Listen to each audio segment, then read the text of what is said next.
माझे नाव चिरंजीव विराज गजानन हरिदास आहे. इयत्ता तिसरी, श्री बांधिया प्राथमिक जैन विद्या मंदिर. माझ्या प्रकल्पाचे नाव कुंभार मामा. कुंभार मामा आपल्याला मडके व भांडे कसे बनवून देतो याची प्रक्रिया.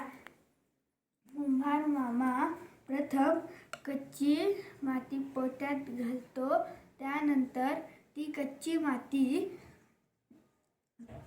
चाळून घेतो. त्या चाळलेल्या मातीत पाणी टाकून त्याचं चिखल बनवतो आणि त्याला तुडून काढतो.